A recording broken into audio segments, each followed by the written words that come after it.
So in this video, I'm going to be talking about why did 8-track cartridges die?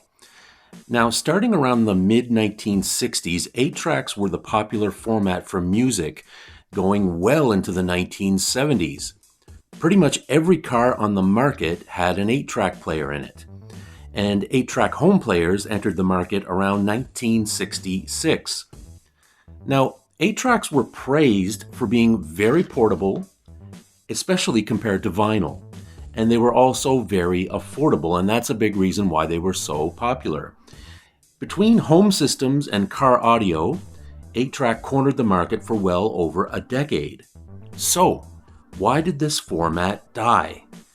Why was a format that was so popular, why did it fade away? Well, in one word, cassettes.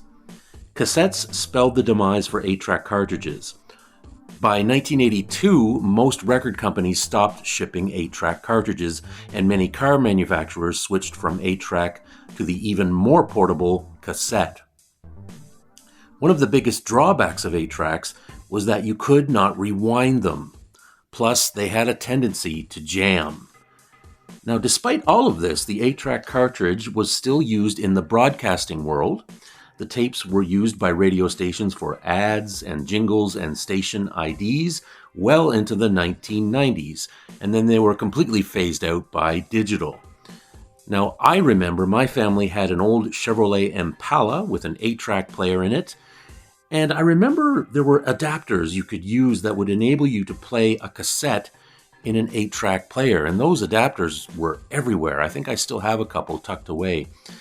So, are 8-track cartridges worth anything today? Well, there are a few that fetch big money on the second-hand market, especially if they are still sealed. In 1969, Frank Sinatra collaborated on an album with Antonio Carlos Jobim called Sinatra Jobim. It was never released on vinyl, so the 8-track is very sought after by collectors. It's estimated only 3,500 copies of this 8-track were made, and several of them were destroyed. In 2019, one of these 8-tracks sold for $4,200. Quadraphonic versions of Pink Floyd's Dark Side of the Moon can sell for $1,000 to $1,500.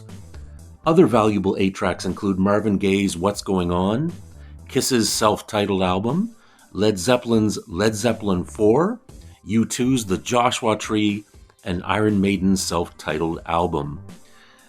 Now, do I have a collection of 8-track cartridges? Yes, I do. It's very small, probably a dozen or so. That's all I have. I do stumble upon them from time to time in secondhand stores and thrift stores, and once in a while I'll find one that's very interesting and I'll pick it up.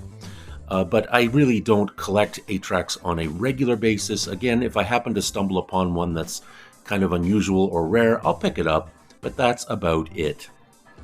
Thank you for watching. I hope you enjoyed this video, and I hope you can join us again next time.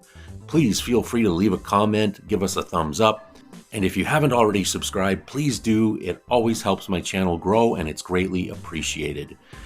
Thank you so much. We'll see you again next time. Take care. Bye-bye.